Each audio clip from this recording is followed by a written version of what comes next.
নমস্কার, জন্মদিন টেক পক্ষ থেকে আপনাদের জানাই আন্তরিক প্রীতি এবং শুভেচ্ছা। আজকে যে ভিডিওটা নিয়ে আপনাদের সামনে এসেছি সেই ভিডিওটা হচ্ছে গিয়ে ডিবিডি লিঙ্ক, মানে সরকারি যে কোনো প্রকল্পের টাকা আপনি ডিবিডি লিঙ্ক মাধ্যমে পাবেন। কিন্তু ডিবিডি লিঙ্ক যদি আপনার না থাকে তাহলে কিন্তু আপনি টাকা পাবেন না, পরিষ্কার কথা, আপনি টাকা পাবেন। এই ডিবিডি লিঙ্কটার মানেটা কি? এই ডিবিডি লিঙ্ক এর মানে হচ্ছে ডাইরেক্ট বেনিফিট ট্রান্সফারেশন। মানে আপনার সরকার আপনাকে যে টাকাটা দেবে সেই টাকাটা আপনার সরাসরি আপনার ব্যাংক অ্যাকাউন্টে চলে আসবে। এটা কিন্তু কোনো থার্ড পার্টি কিংবা মাঝখানে কোনো কেউ থাকবে না। এর নামটাই হচ্ছে ডিবিটি, ডাইরেক্ট বেনিফিট ট্রান্সফারেশন। ঠিক আছে, এইবার এই যে আমাদের যে আগের সরকার ছিল সেখানে লক্ষ্মী ভান্ডার ছিল, আরো বিভিন্ন প্রকল্প ছিল, সরকারি প্রকল্প। এই সরকার এসে কিন্তু কোনো কিছু বন্ধ করে, সব প্রকল্পই চালু আছে, শুধু তাদের নামটা চেঞ্জ করে দিয়েছে। ঠিক আছে, আর কিছু চেঞ্জ করেনি, বরঞ্চ আরো কিছু বেশি অর্থ আমাদের অ্যাকাউন্টে আসতে পেরেছে। যেমন আগের সরকার আমাদের লক্ষ্মী ভান্ডারে 2,000 টাকা দিত। এখন যে সরকার এসছে, মানে বিজেপি সরকার, নরেন্দ্র মোদীর সরকার, আমাদের সুরেন্দ্রবাবুর সরকার, তিনি আমাদের 3,000 টাকা করে লক্ষ্মী ভান্ডার দিচ্ছে। যুব শক্তির যে প্রকল্পটা ছিল সেখানে 3,000 টাকা দিচ্ছে। তবে এই 3,000 টাকায় আপনি যদি নিতে চান, আপনার ব্যাংক মারফত নিতে চান, তাহলে কিন্তু আপনার ডিবিডি লিঙ্কটা করতেই হবে। এবার ডিবিডি লিঙ্কটা আপনি করবেন কি করে? দেখুন, ডিবিডি লিঙ্ক আপনি আপনার সাইবার কার্ড কিংবা ব্যাংকে গিয়ে করতে পারেন। যদি দেখছেন ব্যাংকে নয়, তবে সবচেয়ে সুবিধা হচ্ছে আপনার হাতের যে মোবাইলটা আছে সেই মোবাইলটা দিয়ে আপনি কিন্তু আপনার ডিবিডি লিঙ্কটা করতে পারেন। ডিবিডি লিঙ্কটা করার জন্য আপনার আনাগিরি কিচ্ছু লাগবে না, শুধু আধার কার্ডের সঙ্গে আপনার মোবাইল নাম্বার তার লিঙ্ক যেন থাকে। তাহলে লিঙ্ক না থাকলে আপনার কিন্তু ওটিপি আসবে না, এবং ওটিপি না এলে আপনি কিন্তু এটা করতে পারবেন না। শুধু মনে রাখবেন যেন আধার কার্ডের সাথে ফোন নাম্বারটা লিঙ্ক থাকে আপনার।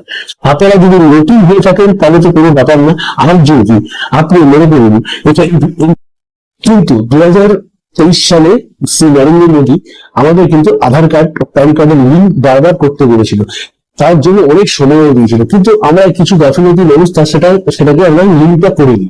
এই লিঙ্কটা না করার জন্য আমাদের কিন্তু অনেকের এখন পস্তাতে হচ্ছে। তো যাই হোক, কিছু লোক ফাইন দিয়ে তারা করে নিয়েছে 2023-24-এর ভেতরে, আর কিছু লোক আছেন যারা যা হবে দেখা যাবে, পরে দেখবো, তারা কিন্তু আজকে পস্তাচ্ছে। তো যাই হোক, আপনারা যত শীঘ্রই পারেন এটা করে নেবেন। আর যদি আপনারা না করতে পারেন তাহলে আপনি আমার ভিডিওগুলো দেখুন, আমার ভিডিওর মধ্যে আপনি সবকিছুই পেয়ে যাবেন।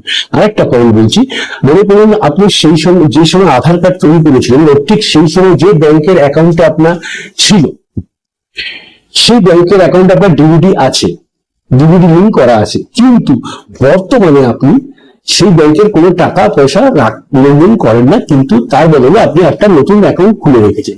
কিন্তু আপনি কিন্তু ওই ব্যাংকের ডিবিডি লিঙ্ক যেহেতু নেই, আপনি কিন্তু পাবেন না। আপনাকে তাহলে কি করতে হবে? আপনাকে ওই ডিবিডি লিঙ্কটাকে আপনার নতুন ব্যাংকের অ্যাকাউন্টে করতে হবে। তো আমি ভিডিওটা আপনাদের দেখিয়ে দিই, তো চলুন দেখতে থাকুন। প্রথমে আপনার মোবাইলে চলে আসতে হবে, এবং মোবাইলে এসে আপনার ক্রোম ব্রাউজারে অন করতে হবে, এবং ক্রোম ব্রাউজারে অন করে আপনি লিখবেন NPSI। এটা লেখা মাত্রই দেখবেন আপনার সামনে যেটা প্রথম এসছে সেটাতে ক্লিক করবেন। আর এখানে ক্লিক করার পর একটুখানি খেয়াল রাখবেন, যতক্ষণ 812 না হয় ততক্ষণ কিছু করবেন না, এবং তারপর 3 ডটে চলে যাবেন। 3 ডটে গিয়ে কাস্টমে আসবেন। 5 নম্বরে যে লিঙ্কটা আছে সেই লিঙ্কটাই একবার ক্লিক করবেন। এবার ক্লিক করার পরই কিছুক্ষণ আপনাকে সময় নেবে লোডিং হতে। তো লোডিং হওয়ার পরই দেখবেন এরকম আসছে, আর সবার উপরে দেখুন আধার সেন্ডিং লেখা আছে। ওই আধার সেন্ডিংয়ে আপনাকে ক্লিক করতে হবে, এবং ক্লিক করার পরে দেখুন এই ফিচারটা আসবে। এখানে আপনি প্রথমে আপনার আধার কার্ডের নাম্বার 12 ডিজিটাল নাম্বারটা দিয়ে দেবেন। তো আমি আমার 12 ডিজিটের নাম্বারটা দিয়ে দিয়েছি। দিয়ে দেওয়ার পর এখানে দেখবেন দুটো আছে, এটা সেন্ডিং এন্ট্রি, আপনাকে কিন্তু সেন্ডিংয়ে করতে হবে। তারপর আপনার ব্যাঙ্ক অ্যাকাউন্টটা সিলেক্ট করতে হবে, যে ব্যাঙ্ক অ্যাকাউন্টটাই আপনি ডিবিডি অ্যাকাউন্ট লিঙ্ক করতে চাইছেন। তো এখানে করে দেওয়ার পরে দেখুন এখানে নিচে 3টে অপশান আসছে, একটা হচ্ছে ফ্রেশ, তারপর হচ্ছে বিলিং, আর তারপর হচ্ছে আনাদার ব্যাংকে চেঞ্জ করবেন। তো আপনি তো আমি তো অন্য একটা ব্যাংকে এটা চেঞ্জ করব, তাই আমি 3 নম্বরে যে অপশানটা আছে সেই 3 নম্বরের অপশানটা চেঞ্জ করব। আর যেহেতু আমি আজকে এটা দেখাচ্ছি তাই জন্য দেখালাম না। এবার আমার ব্যাংক অ্যাকাউন্টের নাম্বারটা আমি লিখে দেবো। তো ব্যাংক অ্যাকাউন্টের নাম্বারটা আমি লিখে দিচ্ছি আস্তে আস্তে। দেখুন